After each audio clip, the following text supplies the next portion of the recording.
Uniform civil code जब लागू हो जाएगा तो आखिर क्या बदलाव होंगे, आज वो सब मैं बताने वाली हूँ। यूनिफॉर्म सिविल कोड क्या है, पहले इसके मायने समझ लीजिए। हर धर्म, जाति, संप्रदाय, वर्ग के लिए पूरे देश में एक ही नियम। यूसीसी के बाद भारत में क्या बदलाव आएंगे, अब ये जानिए।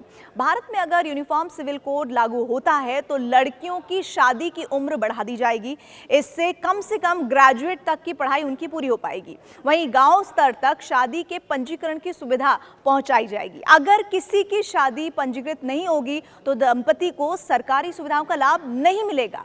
पति और पत्नी को तलाक के समान अधिकार यानी समान राइट्स मिलेंगे और एक से ज्यादा शादी करने पर पूरी तरह से रोक लग जाएगी। नौकरी पेशा बेटे की मौत होने पर पत्नी को मिले मुआवजे में माता पिता के भरण पोषण की जिम्मेदारी भी शामिल की जाएगी और उत्तराधिकार में बेटा और बेटी को बराबर का हक होगा। ये बड़े बदलाव भी किए जाएंगे, जैसे पत्नी की मौत के बाद उसके अकेले माता पिता की देखभाल की जिम्मेदारी पति की होगी। वहीं मुस्लिम महिलाओं को बच्चा गोद लेने का अधिकार मिल जाएगा और उन्हें हलाला और इद्दत से पूरी तरह से छुटकारा मिल जाएगा। लिव इन रिलेशनशिप में रहने वाले सभी लोगों को डिक्लेरेशन देना पड़ेगा।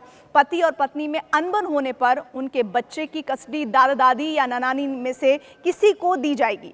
बच्चे के अनाथ होने पर माता पिता बनने की प्रक्रिया आसान की जाएगी। अब आप ये बताइए कि आपको ये बदलाव मंजूर है या नहीं। अब इसके पक्ष और विपक्ष आप समझ सकते हैं बेहतर तरीके से।